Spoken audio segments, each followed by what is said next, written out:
day in my life as a fur mom na merong 17 pusa at 4 na aso. For today's video mga kamoma!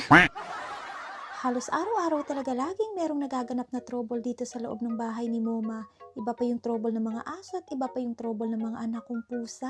At dahil martir na nga tayo at sanay na tayo sa ugali nila, kaya ayos lang, walang problema. Halos paubos na nga itong malunggay namin sa labas ng bahay mga kamoma, kaya hindi na ako nagtatanim dito ng bulaklak, kundi puro puno na ito ng malunggay. Malaking tulong kasi ito mga kamoma at nakakasave kami sa pang-araw-araw dahil every time kasi na nagluluto kami para sa kanila ay lagi naming nilalagyan ng malunggay. Ganito pala yung senaryo kapag sa hapunan mga kamoma, merong magulo, merong namang behave, merong nag-aabang lang. At ang kanilang dinner for tonight mga kamoma ay walang iba kundi ang isda, tapos carrots naman yung hinalo namin dito. At syempre hindi rin nawawala ang malunggay with sabaw. Kailangan ko nga po pala mag-separate ng sabaw mga kamoma dahil meron tayong isang anak na mahilig talaga maghigop ng sabaw.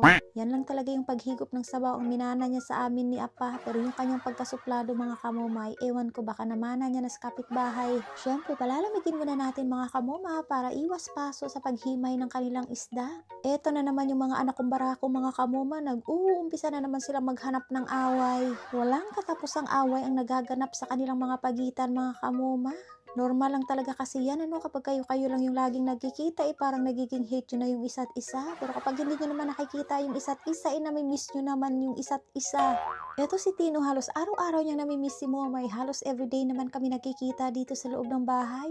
At buti na nga lang po pala mga kamomay, nakakapag-adjust na sila kahit isang buwan na palang wala si Apa. Grabe talaga yung adjustment mga kamoma, lalo na kay Brownie dahil every hating gabi umiiyak talaga si Brownie at hinahanap niya si Apa. Meron nagtatanong mga kamoma kung may nagagawa pa daw ba akong ibang mga gawain dahil sa dinami-dami ng alaga ko. Actually mga kamoma, kapag kaya ko naman at may oras ako talaga yung gumagawa nito. Pero kapag hindi at saka sobrang busy ko, pinapagawa ko na rin sa mga kapatid ko. Nakadivide na rin kasi yung mga gawain namin dito sa loob ng bahay mga kamoma. Kaya very thankful din ako dahil nandyan yung dalawa kong kapatid na laging tumutulong din sa akin sa pag-asikaso dito sa mga alaga ko.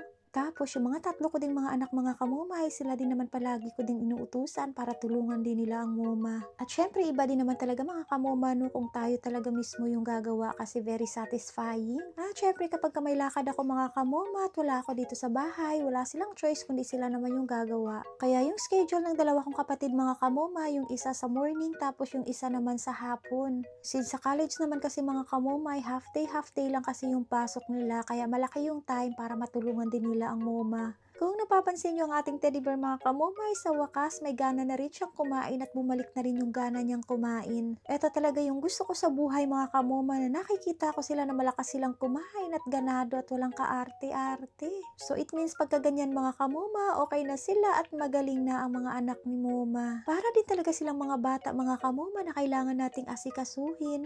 At kapag wala tayo sa paningin nila, ay siguro nga nanghihina din sila at nawawalan sila ng ganang kumain. Except talaga dito kay Uncle Fifi, lagi na lang merong senaryo everyday, araw-araw kapag kumakain. Nasanay na nga ako dito sa kanya mga kamoma dahil ganyan talaga yung attitude niya, lalo na kapag nagkamali ka sa paglagay ng kanyang cat food. Alam niyo naman ang paborito niya na ay puro Whiskas wet tuna food mga kamoma. Yan yung gusto niyang flavor kasi kapag naglalagay ka ng ibang flavor, nag-iinarte na naman. At hindi lang yan mga kamoma, meron pang isa na nandun sa tuktok ng kabinet mga kamoma, nagpapatawag pa talaga. Grabe, hindi talaga pare-pareho ang pag-uugali ng mga anak nating 4 ang paa mga kamoma. Plus meron pa itong nasa maximum security mga kamoma, mag-isa kumain kasi naman napakamaldita din. Buti na nga lang din ito si Kuya Siwan mga kamoma, ay ubo din ng bait, pero wag mo lang pangunahan, ay nako, mahirap magalit ang mabait. Kaya yung sobra ng pagkain ni Uncle Fifi mga kamoma, binigay ko na lang din dito kay Sito kasi sayang din naman. Rumarampa na nga ang ating teddy bear mga kamoma at sa wakas bumalik na rin talaga yung gana niyang kumain. O di ba ang sarap sa pakiramdam?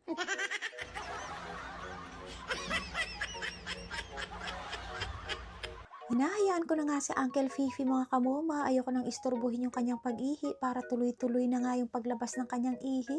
Ito rin kasi yung kailangan din nating pasalamatan mga kamoma na nakaihi sila kaysa sa hindi. Kaya literal talaga na kailangan nating pahabain ang ating pasensya mga kamoma. Dahil kung tao lang tong umihi dito, baka matagal na rin nating napalo. Syempre dahil mahal mo, kaya kailangan mo na rin tanggapin yung pag-uugali nila. Pareho lang man gugyapon ni sa tao mga kamoma, napud tay anak na buutan, napud tay dili.